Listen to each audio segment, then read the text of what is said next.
Hi, I'm Shantae and welcome to everything I found interesting in sports this week.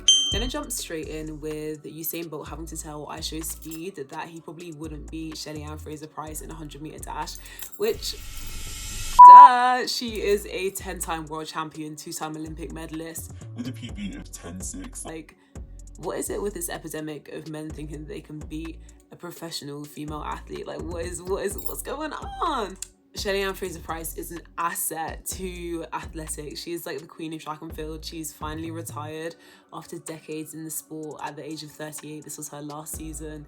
She's brought home countless relay medals, countless gold medals to Jamaica, and she's always been that girl. On the topic of Jamaican athletes, Oblique Seville donated $500,000 to agricultural regeneration after Hurricane Melissa.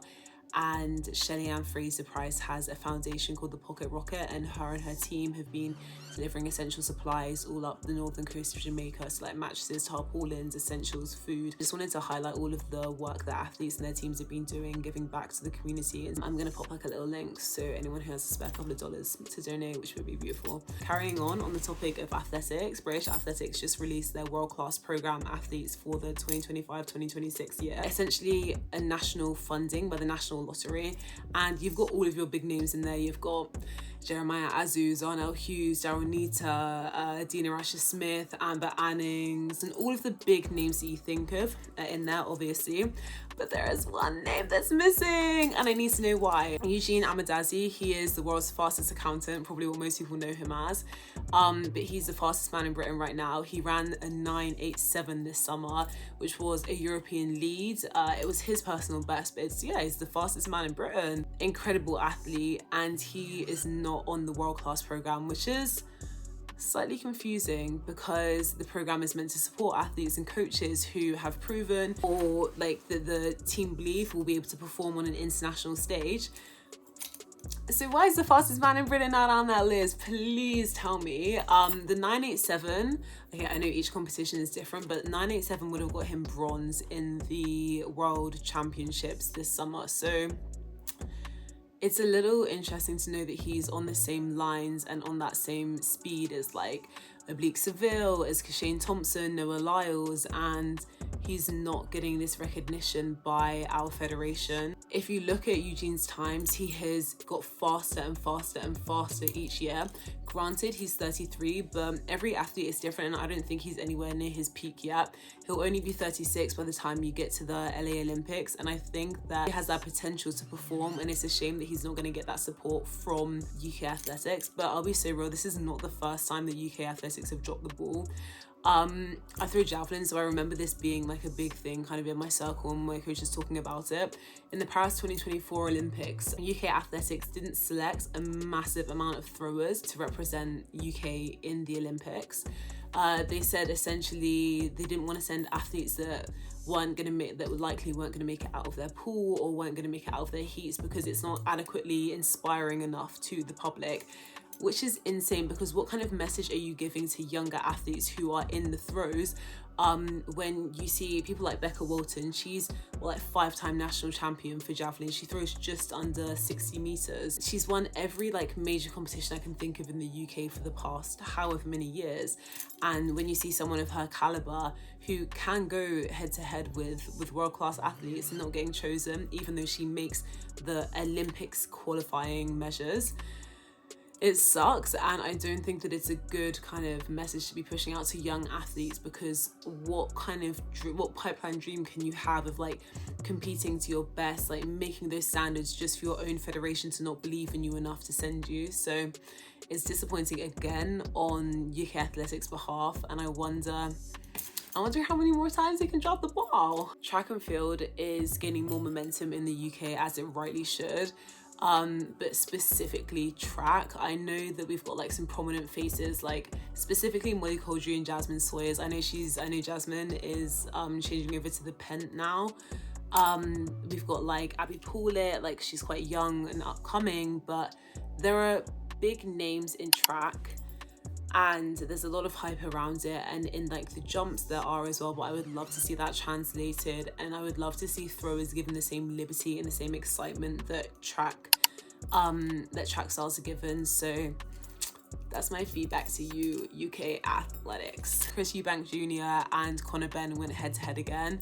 They had their first match in April of this year, and they went 12 rounds with Chris Eubank Jr. taking the win. Went head-to-head again last night, and Conor Benn took the win.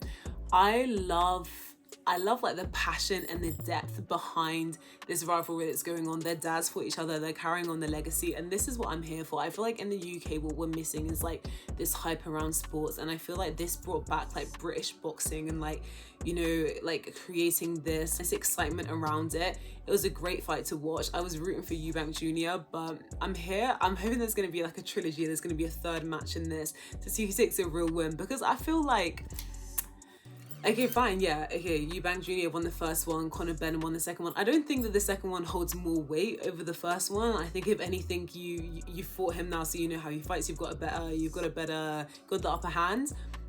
The third one is gonna tell us who's really the boss. On the topic of underrated sports, my favorite sport ever, volleyball.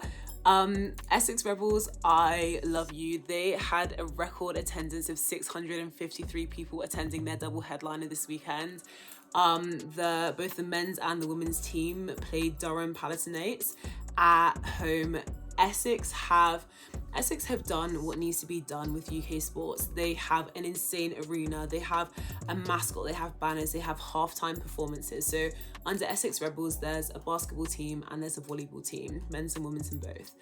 And they've leaned into the Americanization of sports, and I hate to say it, but it's what we need in the UK, because it makes it so exciting, and I'm so excited to see that a sport that is a lot bigger overseas than it is in the UK is finally getting that recognition. Yeah, the Volleyball Super League is where it's at. There's so much hype. I know the Volleyball England Instagram page is trying to, I think the Volleyball England Instagram page for Super League and in general are doing well of creating hype, of getting these clips, of getting like who's got the better block, who's got the best swing, and they are generating that hype, and I do appreciate it, because college sport, if you think like college sports in America, how big it is, we have bugs here as well, but the Super League is as close as we're gonna get to like a professional volleyball league, and it's great to watch.